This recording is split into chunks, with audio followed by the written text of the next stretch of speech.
vamos a presentar a nuestra primera invitada. Ella es Sofía Chacaltana, doctora en antropología por la Universidad de Illinois en Chicago y licenciada en arqueología por la Pontificia Universidad Católica del Perú. Ha investigado los procesos de colonización llevados a cabo por sociedades prehispánicas en los Andes. Se ha desempeñado como docente también en la Pontificia Universidad Católica del Perú y la Universidad Mayor de San Marcos. Actualmente es docente principal de la Universidad Antonio Ruiz de Montoya. Entre sus publicaciones destacan Arqueología hidráulica prehispánica del Valle Bajo del Rímac, estudio del sistema del riego costeño. Además de sus estudios, sistemas de almacenamiento de Camata Tambo y Camata Pueblo. Además de ser autora de diversos textos y artículos publicados en revistas especializadas. Es autora de otras investigaciones y además ha sido ganadora de becas de investigación tanto en el Perú como en los Estados Unidos. En esta oportunidad nos acompañará con su ponencia titulada Economía Urbana Inca, el rol del sistema de almacenamiento en las ciudades incaicas. Ahora damos pase a Sofía. Muchas gracias. Bueno, muy buenas noches a todos. Como me han presentado, muchas gracias a Ezio Neira, el director de la Biblioteca Nacional, y también a todo el equipo que me ha contactado, el equipo de la Biblioteca Nacional. Y estoy muy feliz en realidad de poder compartir con ustedes, a pesar de que estamos en este momento de crisis y de pandemia y que no podemos estar físicamente juntos. Creo que estas herramientas que nos proveen el Zoom, como el Internet y otras herramientas, nos permiten estar de otra manera juntos, ¿no? Entonces, la distancia social no necesariamente significa una distancia, esta distancia física no necesariamente significa una distancia, un desarrollo de una empatía. Y estoy muy feliz que ustedes me puedan acompañar a través de este medio de distintas partes del país y probablemente de otros países. Entonces, empezaré con esta conversación. En mi ponencia se va a llamar Urbanismo Inca, el rol de los sistemas de almacenamiento en las ciudades incas. Esta conversación va a estar alrededor de los sistemas de almacenamiento centralizados que edificaron los incas en sus ciudades de provincias, además.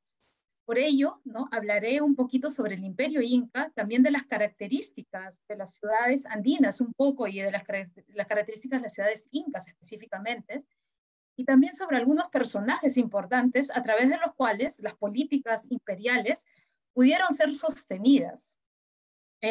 Como por ejemplo, ¿de qué personajes estamos hablando? De los quipucamayos o los contadores administradores del imperio, de los mitmacuna, los colonos que los incas enviaban a lugares fuera de su lugar de origen para que pudieran cumplir tareas estatales. Específicamente vamos a hablar de los mitmacuna que trabajaron en las tierras estatales de los incas. También hablaremos, por ejemplo, de los mitayos, de los que proveyeron trabajo por medio de este trabajo rotativo y obligatorio que impusieron los incas a todos los pueblos conquistados. Y también hablaré sobre las importantes trabajo de las agyas, ¿no? de los agyahuasis, de donde vivían las agyas dentro de las ciudades incaicas. Pero antes de iniciar, quisiera traerlos un poquito a nuestra cotidianidad. Por ejemplo, algo que voy a hablar, que es el tema del almacenamiento, es importante, por ejemplo, pensar en lo que ocurre en la casa. O sea, en nuestra casa, por ejemplo, tenemos que almacenar la comida, tenemos que almacenar los granos de ciertas maneras. Por ejemplo, los tubérculos, la papa, la yuca u otros tubérculos tenemos que almacenarlos de ciertas maneras, controlando, por ejemplo, la temperatura, también controlando la humedad. Por eso algunas casas tienen refrigeradoras que controlan la humedad. Entonces hay este cuidado de almacenar las comidas dentro de las unidades domésticas, pero además quiero llevarlos a otro nivel, el nivel de, por ejemplo, en las ciudades. Los que hemos elegido este proceso de vivir en las ciudades, los que hemos elegido vivir en ciudades, también hemos elegido, por ejemplo, vivir lejos de producir nuestros propios alimentos. Por ende, los que estamos viviendo en ciudades, de cierta manera dependemos de las personas que viven de los agricultores, ¿verdad? Que viven fuera de las ciudades. Y eso es algo muy importante de tomar en cuenta, porque las personas de las ciudades, de cierta manera, dependemos no solamente de los agricultores, sino de la mano de obra, de los sistemas, por ejemplo, de transporte desde la zona agrícola hasta las ciudades. Entonces, el almacenamiento que vamos a hablar tiene que ver con todas estas cosas que las seguimos viviendo en nuestra cotidianidad. Y eso quería invitarles a pensar. Entonces, empecemos. Ustedes saben, y solamente voy a enseñarles este PowerPoint, este PPT, que vivimos en un ecosistema muy diverso, ¿no? Por ejemplo, acá hay dos tipos de mapas, o dos tipos de representaciones, el de Javier Purgal Vidal, que enseña los 8 pisos ecológicos y todas estas, que además Javier Purgal Vidal se basó en la experiencia misma de los pobladores para decir estos pisos ecológicos. Y también tenemos la propuesta de Antonio Brac, ¿no? Que está en las 11 ecorregiones, también que tomó en cuenta otros tipos de variables para representarlos. Pero la idea es que nosotros, el Perú, y no solamente el Perú, los otros países andinos de esta zona de los Andes, que incluye la costa, todo el territorio del valle, la sierra, la puna, la selva alta y la selva baja, vivimos en un territorio extremadamente diverso. Pero lo que más me importa transmitirles es no solamente el territorio es diverso, sino que las sociedades que nos hemos desarrollado ahí, hemos desarrollado medios de supervivencia distintos a cada uno de esos territorios, y por ende hemos desarrollado identidades distintas, que son importantes tomarlas en cuenta. Y no solamente las sociedades desarrolladas y los grupos sociales, sino es que también, por ejemplo, hay animales asociados a esta diversidad de territorio. Animales y también plantas, ¿no? También plantas como el maíz, la coca que se desarrolla en la Amazonía, pero también se puede cultivar, por ejemplo, en la zona del valle o incluso en la costa, o el maíz, ¿no? No se puede cultivar, por ejemplo, en zona de muy altura, o solamente se puede procesar chuño cuando estás en la altura, es decir, en la zona de la puna. Entonces, tanto la diversidad de territorio ha creado también una diversidad de identidades que nos constituye como nación contemporánea, pero también ha estado presente en el Perú antiguo. Y eso es importante de tomar en cuenta, esa construcción de identidades que están relacionadas a los medios de supervivencia, a los medios de producción de cada uno de estos ecosistemas. Ay, perdón. Entonces, pasemos al Tahuantinsuyo, en la sociedad que nos vamos a basar en la actualidad, en esta ponencia, perdón. Entonces el Tahuantinsuyo también, solamente les presento acá el mapa del Capacñán, que es el camino inca que unió todo este territorio del Tahuantinsuyo, el imperio inca, el más grande imperio de la América precolombina, se extendió desde Cusco a los actuales territorios de Ecuador, el sur de Colombia, Argentina, Bolivia, Chile, el norte y centro de Chile y todo el Perú. Llegó a conquistar a más de 80 grupos étnicos y aproximadamente entre 10 a 12 millones de personas a lo largo del territorio andino. Fue unificado otra vez por este Capacñán que lo recorre a través de los Andes, a través de la costa, y tiene caminos transversales que bajan por algunos valles que incluso en muchas carreteras contemporáneas están por encima de lo que fue el Capacñán, ¿no? el camino inca que lo... El Tahuantinsuyo, además el imperio inca, tiene una construcción como Estado, es decir, su organización social a nivel estatal duró desde 1200 a 1400, ¿no? Y después en 1400, y ahí se legitima a través de mitos como el mito de Manco Cápac y Mama Ocllo, de los hermanos Ayas, existe se articularon. Los incas se articularon y a través de los chinchas pudieron conquistar, por ejemplo, la zona, las costas y el mar, y también practicar un tipo de intercambio, ¿no? De un tipo de intercambio, sobre todo, de la adquisición del espóndilos, de valiosos espóndilos, que era uno de los objetos suntuosos que la élite y los dioses utilizaban para representar y legitimarse como élite y su poder. También el Antisuyo, donde vivían las personas relacionadas a la Amazonía, el Collasuyo, donde está el famoso lago Titicaca, donde vivían los Coya, los Lupaca, los Pacajes, y entre otros. El Contisuyo, que es la zona de la actual Arequipa, un poco de Moquegua, está relacionada también al pastoreo, a la transformación de la agricultura. Entonces, estas divisiones duales y cuatripartitas de los incas no solamente organizaron el territorio, digamos, a nivel geográfico, sino también a las relaciones sociales entre los grupos, entre el Cusco y con todos los grupos conquistados. Y también ordena, por ejemplo, las relaciones sociales, tienen relaciones de jerárquicas, ¿no? Por ejemplo, el Anan y el Urin, el Anan tiene una mayor jerarquía que el Urin, y también ordenan el tiempo, ese temporal, es una concepción que nosotros en la actualidad no tenemos, ¿no? Entonces incluye no solamente el espacio geográfico, sino también el tiempo, el orden social, y es una complejidad de conceptos muy interesantes que los incas, además lo recogieron de otras sociedades anteriores, lo aplicaron para conquistar este territorio, ¿no? Todo este territorio.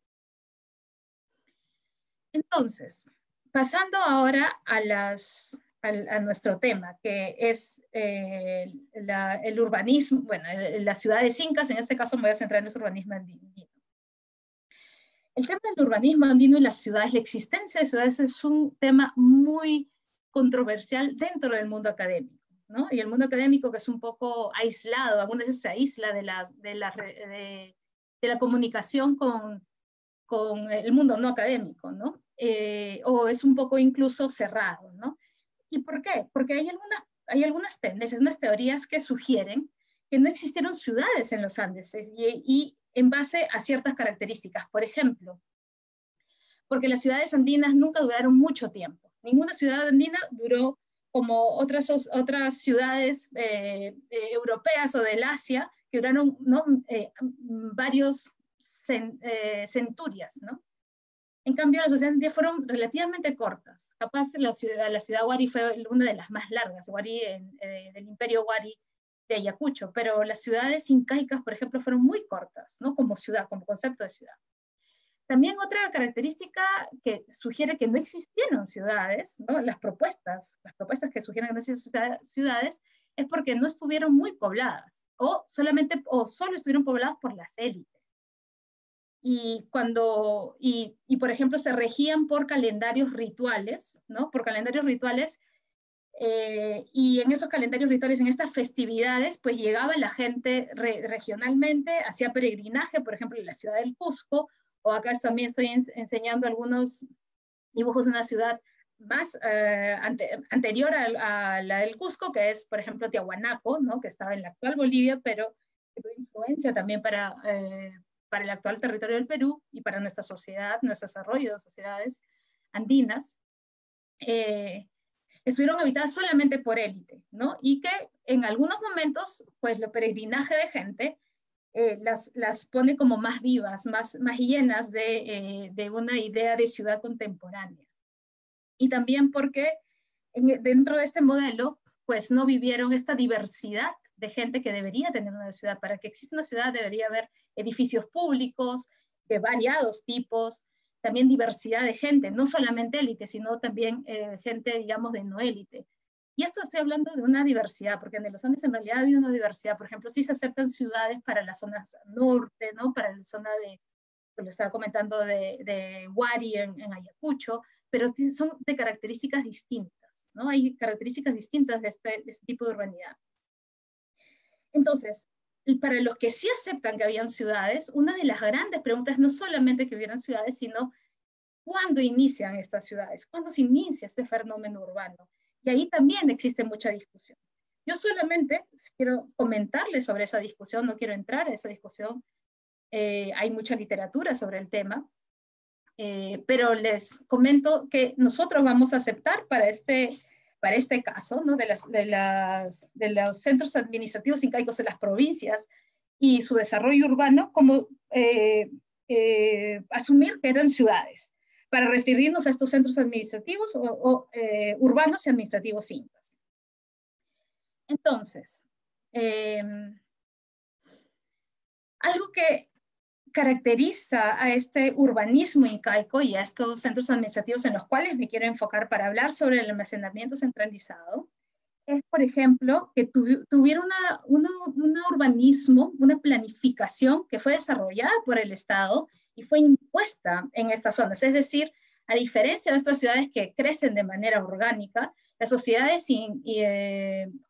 estas ciudades incaicas, por ejemplo, como Pumpu, Hatun Jauja o Huánuco-Pampa, fueron planificadas, ¿no? Y por eso se le denomina como un urbanismo de tipo artificial.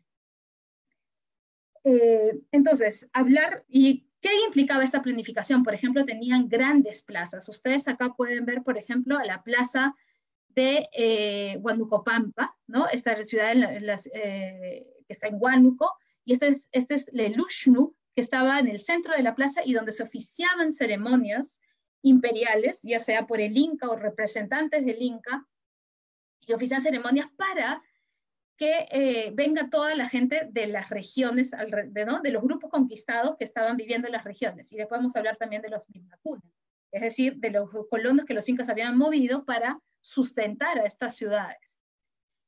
También podemos ver, por ejemplo, a la plaza de Pumpu y algunas arquitectura en esta zona, ¿no? De Pumpu es una ciudad que está a 4.000 metros sobre el nivel del mar, es una ciudad de puna. Y acá tenemos a la zona, a la región, en realidad, porque Hatun Jauja ha desaparecido por la explosión urbana relativamente, en realidad, desde el siglo anterior. Pero lo que queda en la zona del paisaje de lo que habría sido Hatun Jauja. Entonces, otra vez, estas ciudades se han definido como de tipo artificial, no porque no sean reales, sino porque fueron planificadas bajo una visión de los incas, ¿no? Que tenían grandes plazas, tenían una plataforma en el centro, tenían zonas de élite, ¿no? Residencias de élite, también tenían residencias para la gente que trabajaba, los Hatun Runa, tenían la mayoría agyahuasis donde vivían las agyas, y sobre todo tenían sistemas de almacenamiento centralizados, es decir, unos sistemas que tenían varias centenas de cuartos donde se almacenaba comida. Y eso es algo lo que quiero centrarme acá, ¿no? ¿Cómo es que se almacenaba la comida en estas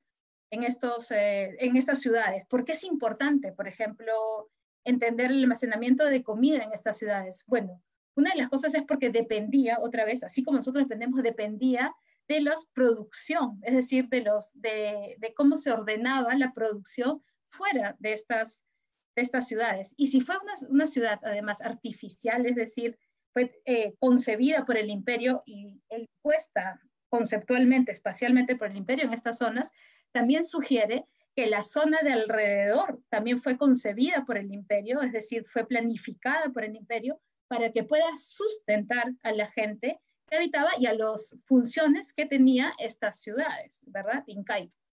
Entonces, acá es que me voy a pasar a hablar un poquito sobre cómo es que se sustentaron, cómo se sustentó, cómo se manejaba y cuáles son los actores que se manejaron este sistema de estas ciudades, ¿no? Para que se sustente estas ciudades y la economía urbana. Entonces, algo importante que voy a hablar es sobre la mita y los conceptos de reciprocidad y redistribución. Usted seguro que ya lo he escuchado y solamente rápidamente le voy a pasar por estos conceptos. La mita era el tributo de trabajo de tipo rotativo y temporal que daban los grupos conquistados, ¿no? Y la mita directamente le respondía al curaca, ¿no? Al curaca local, al curaca de provincia, y al mismo tiempo el curaca le respondía al inca, ¿no? O al representante del inca, digamos, la figura es el inca. Y el inca redistribuía a estos trabajadores, ya les decía los mitayos, a los que daban mita, a través de productos suntuosos, a través de festividades, etc. Y ese es el sentido de redistribución.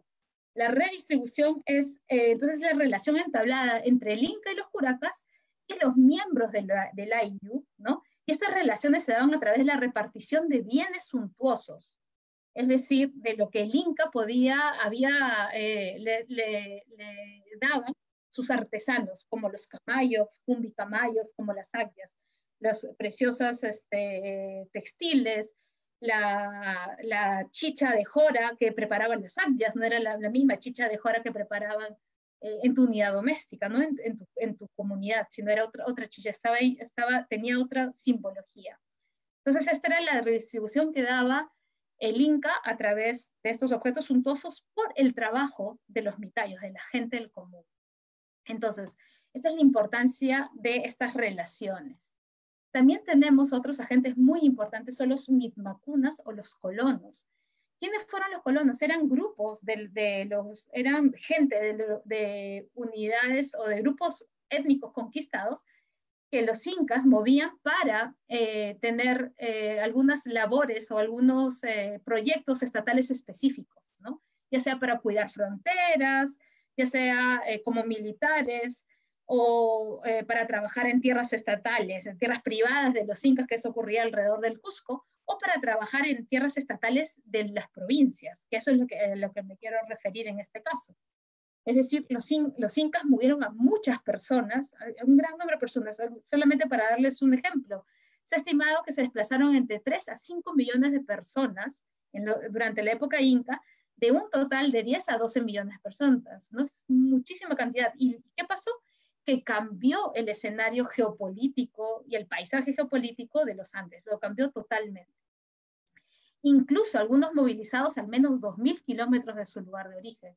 Entonces habían, por ejemplo, mitmacunas chimú que estaban produciendo metales, ¿no? Metales de muy alta calidad en el Cusco. También habían, por ejemplo, mitmacunas de muchas partes de los Andes, no sé, de Amazonas, que estaban produciendo, que estaban sirviendo en el lago Titicaca, que fue un lugar en la Copacabana, que fue un lugar muy importante para los incas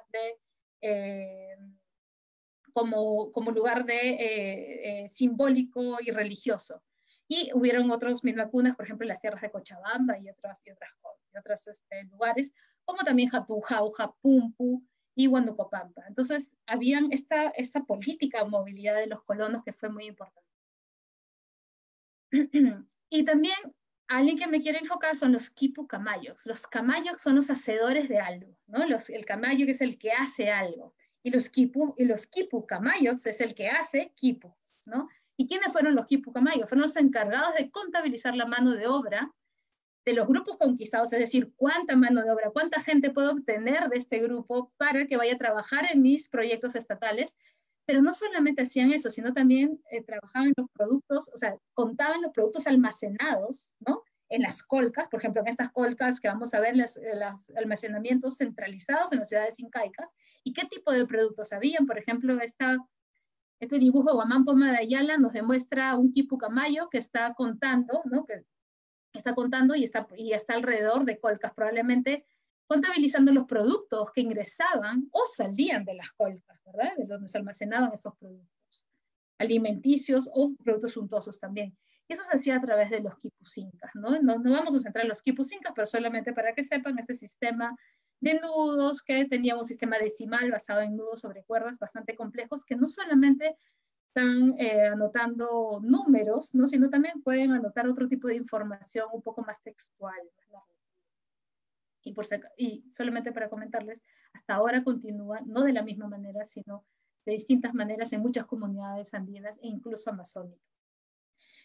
Algo que se utilizaban los quipu camayo, un instrumento de contabilidad, son las yupanas. Y esto sí es un tema que funcionaba con los quipus, ¿no? Y al parecer están relacionados al almacenamiento, a la contabilidad de productos para ingresar a las colcas incas. Estas, por ejemplo, las yupanas del sitio de Huacones, que se excavó por el proyecto Capacñá, muy interesante, que se está estudiando. Hay una publicación que está saliendo y que se sugiere que funcionaba junto con el quipu para recordar, por ejemplo, porcentajes o sea, por ejemplo, un granito de maíz o un granito de algo se representaba, no sé, 100 o 10 vasijas de cerámica llenas de maíz, ¿no? Entonces ahí hay una relación de contabilidad muy cercana con el quipu que se está estudiando. Y esa es otra representación muy interesante, basada en las yupanas, también asociadas a quipus, en el sitio de Incahuasi de Lunahuaná. Y esa es una representación de lo que habría sido, pero otra vez se está estudiando cómo habrían funcionado esta manera de contar, que no solamente a través de equipos, sino con ayuda de un sistema, ¿no? De un sistema que se llama Yupana. Y este sistema Yupana está en el piso, pero hay yupanas que son movibles y son de piedra. Y a las famosas, también me quiero concentrar, un agente importante para entender esos sistemas de almacenamiento centralizado en las ciudades incas, son las agyas, ¿no? Y las agyas, y estas mujeres en realidad, que eran las agyas, que hay toda una, cuando llegaron los europeos y el mundo hispano a las Américas, como vieron a un grupo de mujeres juntas, las denominaron como vírgenes del sol, ¿no? Pero las agyas en realidad no tienen nada que ver con esta concepción de feminidad vista desde el mundo europeo, ¿no? Eran mujeres, efectivamente, de variadas clases sociales, de muy variadas edades, además, porque entras alrededor de los 11 años a la Yahuasi, y aprendías la labor de hacer textiles y hacer chicha de jora, y también en ocasiones se utilizaban a las agyas para construir relaciones de parentesco entre el Estado con otros grupos, ¿no? Que los incas querían entablar relaciones de parentesco, relaciones políticas.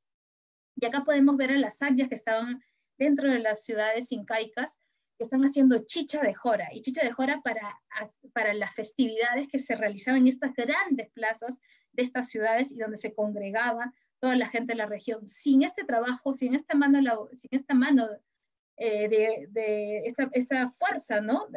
Laboral, no podría haber existido esta redistribución de los incas hacia los grupos, ¿no? Entonces en realidad, todos estos agentes representan, digamos, la sostenibilidad del imperio inca en las provincias. Se basaba en esto el imperio inca. Y se presentaba además, permitían, en este caso las agyas, presentarse al Zapa Inca y a la Coya, es decir, a los máximos poderes del imperio, como benefactores de la sociedad, ¿no? De todo el imperio.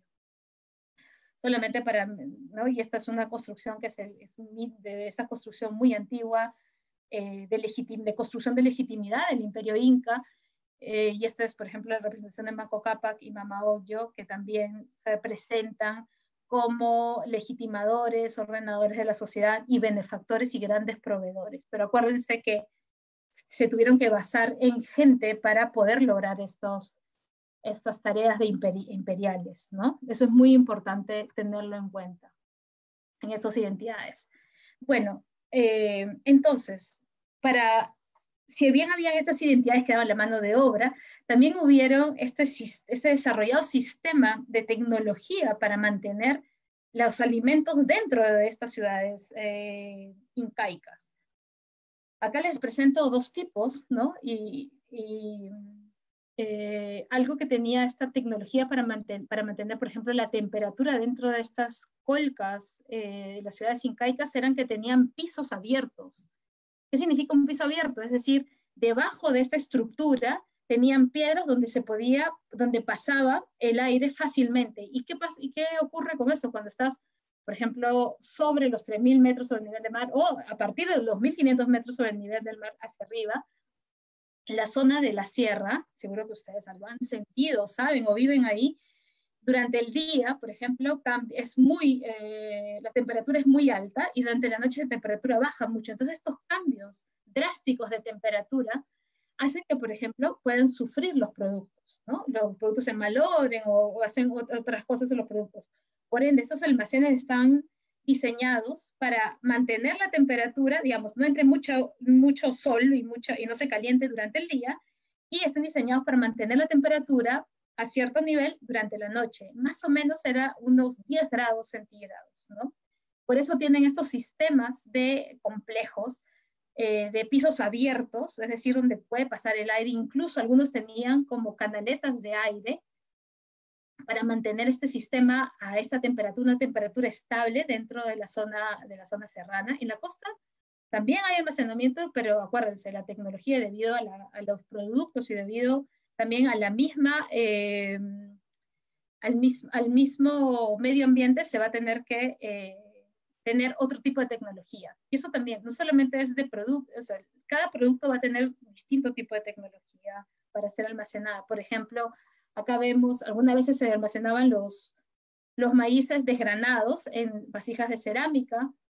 La quinoa también se podía almacenar dentro de bolsas. También podemos ver acá, por ejemplo, la papa se hacían como bolsones ichu, ¿no? Y hay diferencia entre papa que se va a comer para algo, papa que va a ser utilizada después para chuño, o papa que va a ser utilizada para semilla, ¿no? Y acá, bueno, vemos, también puede ser ají. Y en esta colca, por ejemplo, podemos ver que hay, o este sistema de almacenamiento, no solamente hay este sistema de ingreso de aire, ¿no? Que va a mantener, que va a ocasionar que una temperatura específica dentro de la colca, sino también, por ejemplo, de sistemas de canaletas de agua, ¿no? Entonces, ahí también se sugiere que estas daba un poquito más de humedad para un tipo de producto, como por ejemplo los tubérculos. Entonces, la tecnología desarrollada por los incas para que se produjo de manera sistemática en estas ciudades, pues vino de una construcción muy antigua, ¿no? De cómo se almacenan las cosas y para qué se almacenan. Acuérdense que tanto las unidades domésticas como los estados, es decir, las políticas, necesitan almacenar alimentos justamente para dar un tipo de seguridad alimentaria, ¿no? Y eso es algo que pensamos en la actualidad nosotros justamente dentro de este momento de crisis, ¿no? Sobre la seguridad alimentaria, si llega la fruta, si no llega la fruta, si hay papas, si la papa subió de precio por algo que ocurrió desde el agricultor hasta el transporte de este producto hasta que llegue a la ciudad y hasta que llegue a nuestra mesa. Entonces, otra tecnología de almacenamiento que me gustaría hablar es sobre, por ejemplo, de las cosas más chicas, ¿no? Cómo se almacenaba, por ejemplo, para que estos productos no se picaran, no le entraran gorgojos, como controladores biológicos de plazo, utilizaban la muña, el muelle, la ortiga, ¿no? Muchas otras cosas. También hubieron otros procesos de almacenamiento, como por ejemplo el secado de papa a la altura, que solamente, ¿no? Que es para producir chuño, o también el secado de carne a la altura, que es para producir charqui. Y todo esto entraba a distintos tipos de almacenamiento a nivel estatal. Entonces, ahora hablaremos, teniendo en cuenta todo esto y de todos los agentes que formaban parte de esta estructura imperial y también de la tecnología que debía tener desarrollado este imperio, pues podemos hablar ahora sobre algunas de estas ciudades importantes. Una de ellas va a ser Huánuco Pampa, una de estas grandes ciudades muy impresionante, hermosa. Acá hay un dibujo de Huánuco Pampa que las comunidades siguen muy activas además. Y Huánuco Pampa está ubicada a 3.800 metros sobre el nivel del mar, en el departamento de Huánuco, en la provincia de 2 de Mayo, en el distrito de La Unión. Tiene una ubicación especial además porque está cercana a la zona amazónica, donde se puede conseguir, por ejemplo, miel, plumas, madera, y también está cercana a la zona de valle, ¿no? Entonces es un centro de transición o de camino hacia una o la otra zona. Entonces era un lugar con una trascendencia estratégica y estaba ubicado a lo largo del Capañán, que unía Cusco, por ejemplo, con la zona norte, incluyendo después a Tumibamba, que va a ser el otro Cusco después, más tarde, casi al final del imperio, ¿no? Es decir, en Ecuador. Entonces tiene una ubicación estratégica. Este sitio tuvo 497 colcas, es decir, sistemas de almacenamiento, y ustedes lo pueden ver en la zona sur. Toda esta zona, y acá y está en la zona además donde en un cerrito, en la falda de un cerro, donde le entra el aire fácilmente, ¿no? Y tiene todos esos sistemas de pisos abiertos que les he comentado anteriormente. Cuando llegaron los incas a esta zona, además conquistaron alrededor de 55.000 personas, ¿no? Que estaban viviendo, por ejemplo, los grupos Yacha, Chupalchus y Guamalíes. Los incas también representaron a los grupos locales y trajeron mitmacunas, ¿no? Los mitmacunas para trabajar en algunas tierras. La diferencia de los otros sitios que vamos a ver, o de las otras ciudades que vamos a ver, Huánuco Pampa tenía tierras estatales, es decir, tierras del Inca lejanas de este sitio, no a sus alrededores. Y esto también es otra cosa que es muy importante de entender. Si bien los incas pidieron tributo de trabajo, no pidieron tributo de cosas. Es decir, el tributo era en trabajo. Entonces pedían el trabajo, por ejemplo, un ejemplo, pedían 100 personas, mitayos, de un grupo, ¿no? De un grupo específico, y estos mitayos iban a trabajar a las tierras estatales, no a sus tierras personales, sino a las tierras estatales, y todo lo que salía de estas tierras estatales iba a los almacenes o iba al Estado. Y esto es muy diferente, por ejemplo, a otros tipos de Estado, donde sí se pedía el tributo a la unidad doméstica, es decir, si mi unidad doméstica, mi unidad doméstica producía, tenía 1 hectárea para alimentar a 5 personas, ¿no? Y ahora yo tengo 1 hectárea, esta unidad doméstica, pues ahora no solamente va a alimentar a 5 personas, sino que va a dar, por ejemplo, 1/3 de lo que produce esa hectárea a un jefe, a un curaca, a un rey, etcétera, ¿no? Dependiendo de la organización social. Los incas no tuvieron esa organización social, los incas y sociedades anteriores, ¿verdad? Sino es que daban estas tierras para que fueran trabajadas y el tributo era el trabajo. Y todo lo que salía de esa zona y de ese trabajo, de esa unidad, de esa zona agrícola y ese trabajo era para ser almacenado. Entonces no quitaba la unidad doméstica y eso es algo muy importante de entender. Entonces, movilizaron a los mitmacunas para trabajar en las tierras estatales, organizaron a los yacha, a los chupaichos, a los guamalí, en sistemas además decimales de organización para pedir tributos de trabajo, ¿no? Para pedir la mita, y pudieron llenar estas tierras, estos almacenes ubicados en las ciudades. De esta manera, por ejemplo, los chupauchu habían dado tributo de maíz porque los habían movilizado a tierras estatales que producían maíz. En cambio, los yacha, que eran especialistas en el pastoreo, habrían tributado su mita en cuidar ganados del Estado para también proveer a los incas. La idea es que las propias comunidades habrían tenido tierras destinadas también para la producción incaica. Y eso es algo importante, algo que se tiene que tomar en cuenta en Huanucopampa es que se está tomando en cuenta estos almacenes para que funcionen con un alto desplazamiento, ¿no? Un desplazamiento muy alto entre el almacén y el lugar donde se producen estos productos. Entonces se tenían que trasladar, probablemente eran llamas que trasladaban esta ciudad a través de los almacenes. Otra ciudad que es impresionante es la ciudad de Pumpu, ¿no? Es una ciudad ubicada a 4.000 metros sobre el nivel del mar, sobre una planicie abierta de los Andes, cercano al valle de Tarma y Huarautamba, que son zonas especiales para la agricultura de maíz.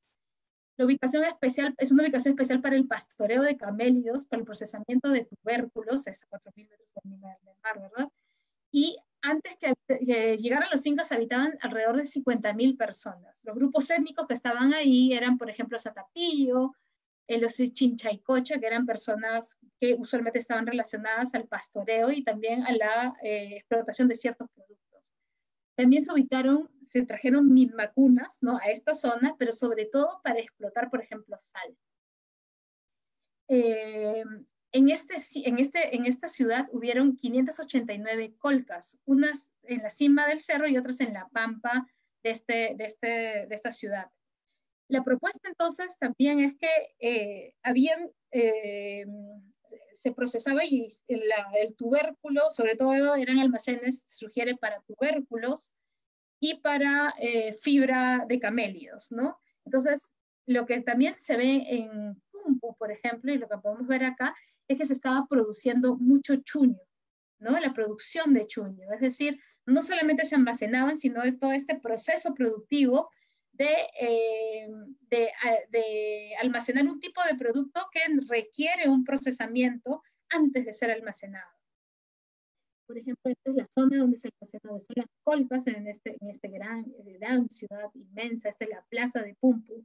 En el centro está el Lushnu, que son las plataformas.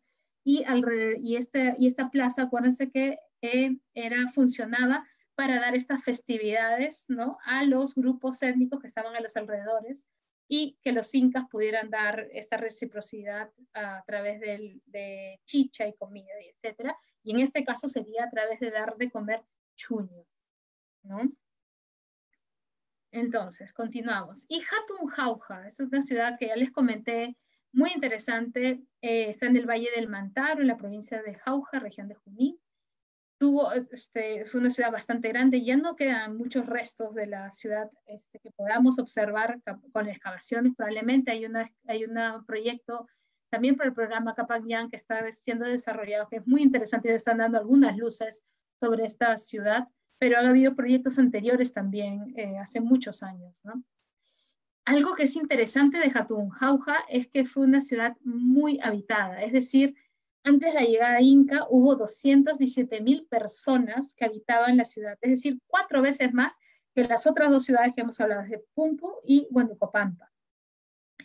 Y por ende, al parecer, la plaza de Hatun Jauja y el diseño de los incas fue ser una plaza extremadamente grande para que justamente entre toda esta gente que estaba habitando en la región de Hatun Jauja, ¿no? Entonces, este diseño inca, lo que nos está diciendo esta ciudad es que este diseño inca, de planificación inca, no solamente tomaba en cuenta el diseño en sí mismo, sino a toda la región, a todo el paisaje, a las comunidades que vivían alrededor y a la propuesta, el objetivo que los incas tenían para esa región. Entonces, en esta ciudad hubieron 1.069 colcas en la misma ciudad, pero alrededor, en un radio de 10 kilómetros, hubieron 1.500 colcas más, es decir, sistemas de almacenamiento. Estaba lleno, los incas movilizaron muchas vacunas alrededor, y había muchas tierras estatales, además porque es una zona bastante de valle andino, no es una zona muy productiva en términos de maíz, ¿no? En términos de quinoa y de otros productos. Es una zona muy, muy productiva, lo cual está reflejado no solamente, digamos, en la población, sino también en el número de colcas alrededor. Entonces, lo que nos queda, ¿qué nos queda con esta presentación, ¿no? Yo les he puesto conclusiones e interrogantes, si quisieran realmente que las interrogantes me las dijeran ustedes, qué interrogantes les sugiere. Pero algunas de las conclusiones que se puede llegar es que la economía imperial se pudo sostener a través de la administración de estas ciudades, ¿no? La economía de carácter imperial, es decir, ubicada fuera del centro, sino en el imperio, porque en el Cusco estaba ocurriendo otra cosa, el almacenamiento era de otra manera, ¿no? Entonces, eso lo estamos hablando en las ciudades, en las provincias, ¿no? En las provincias. Y específicamente en las provincias a lo largo del Capangyan, del Chincha y Suyo. Y estas ciudades solo se pudieron mantener a través del uso estratégico de los recursos, en este caso, los alimentos. Se creó un urbanismo de tipo regional, es decir, este urbanismo incaico no solamente estuvo basado en las ciudades, sino que se tuvo que diseñar no solamente las ciudades, sino la mano de obra, los sistemas estatales, las zonas agrícolas estatales y la movilidad, por ejemplo, de vacunas para que pudiera funcionar esta ciudad.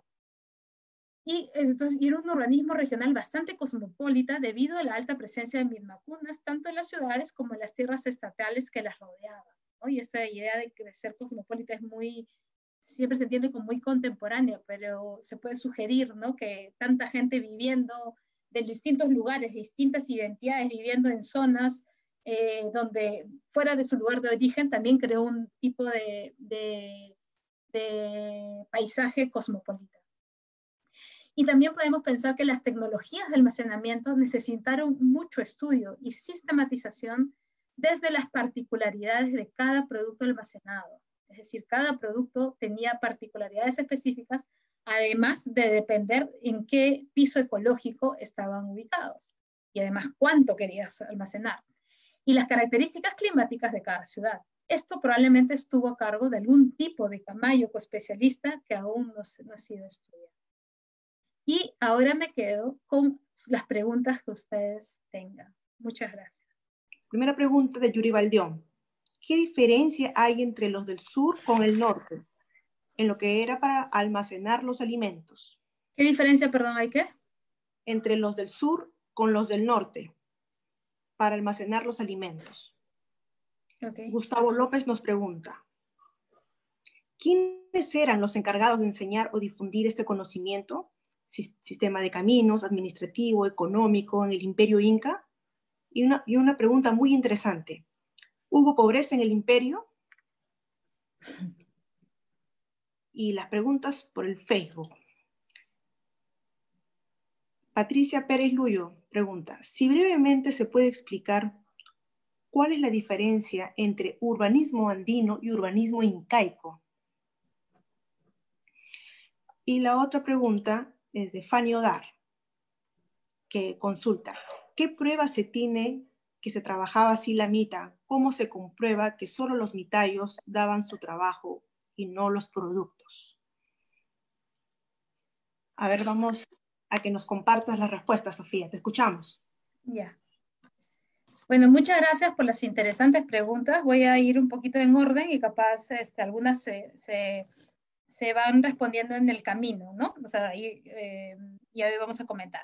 Voy a empezar con la primera. ¿Qué diferencia hay entre los almacenes del sur y los del norte, ¿no? La tecnología de almacenamiento.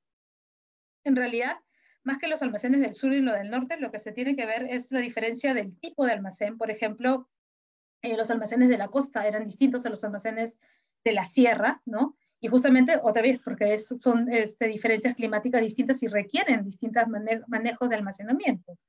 Entonces, más de los del sur y del norte es diferencias en relación a los pisos ecológicos.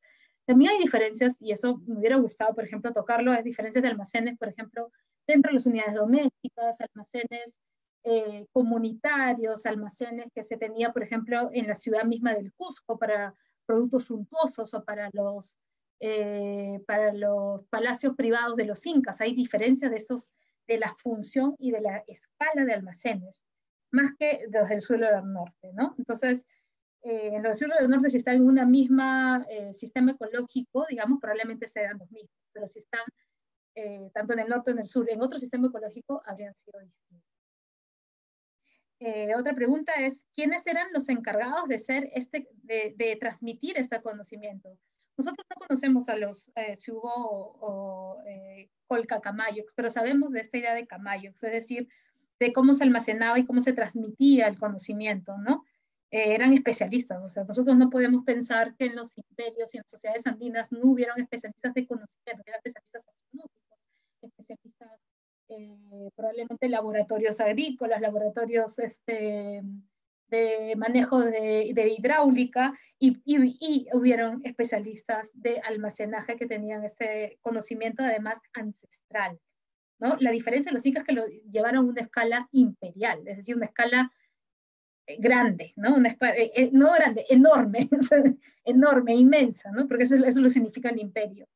Entonces, probablemente eran los camayos. Y seguro que el conocimiento habría sido registrado, transmitido, pero no nos han quedado muchas, a pesar de las excavaciones, es el registro que nosotros tenemos. Y también, por ejemplo, un camayo relacionado a ese sistema de almacenamiento sería el quipu camayo, ¿no? Pero el conocimiento de los almacenes probablemente habría sido algún tipo de camayo que no hay registro, o no sabemos aún. Muchas gracias, Sofía. La verdad que estamos muy contentos con tu participación para esta mesa inaugural. Hemos visto la gran acogida de todos los usuarios de Facebook, también de Zoom, porque no estamos solamente reunidos en una aula virtual que une personas que se encuentran aquí, sino también alrededor de varias regiones del Perú, a la gente del Cusco, Arequipa, también el norte. Entonces eso también emociona que estén tan interesados y quieran conocer más de la historia, y hemos empezado con una mesa muy, muy interesante. Muchas gracias, Sofía, y agradecerles a todos por su participación en esta primera sesión del programa de historia desde sus casas.